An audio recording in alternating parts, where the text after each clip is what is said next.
Umasa naman ang nasa sektor ng pagnenegosyo na may patutupad ang Comprehensive Tax Reform Program ng Administrasyong Duterte. Positibo rin ang grupo ng mga negosyante na patuloy na magiging masigla ang ekonomiya ng bansa. May report si Diane Querer. Matagumpay kung isalarawan ng malaking business group na Philippine Chamber of Commerce and Industry o PCCI ang unang isang taon ng panunungkulan ni Pangulong Rodrigo Duterte.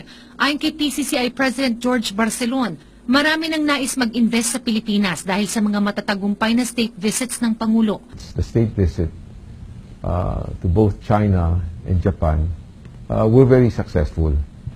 We can see the interest and the businessmen and both government of both countries, how enthusiastic they are in coming to the Philippines, knowing that there are certain areas that they can help. Of course, the big ticket item in the infrastructures.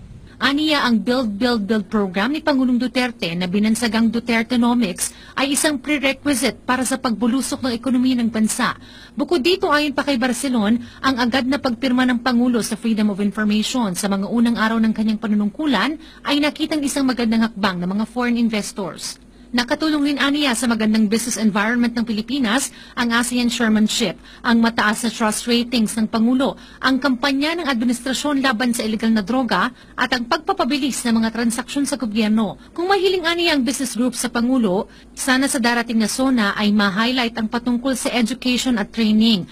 Aniya, pinaka-importante pa rin kasi ang human factor sa anumang negosyo. Yung when you talk about competitiveness, it's really the human assets that we can be competitive. So, yung bagay na yan depende sa yung education natin. Umaasa rin ng business sector na may papatupad ang Comprehensive Tax Reform Program o CTRP na aniya ay makatutulong sa bawat individual at sa mga kumpanya. The other side, in the corporate side, yun naman sa corporate income tax. Okay?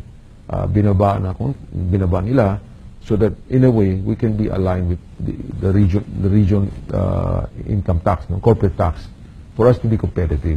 Paliwanag nito, ang CTRP ay makaka-attract ng mas maraming foreign direct investments at makaka-generate ng mas maraming trabaho. Samantala, siniguro naman ng PCCI na mananatili ang suporta ng business group sa Administrasyong Duterte at nananatili itong positibo na patuloy na magiging masigla ang ekonomiya ng bansa. Para sa Bayan, Diane Querer.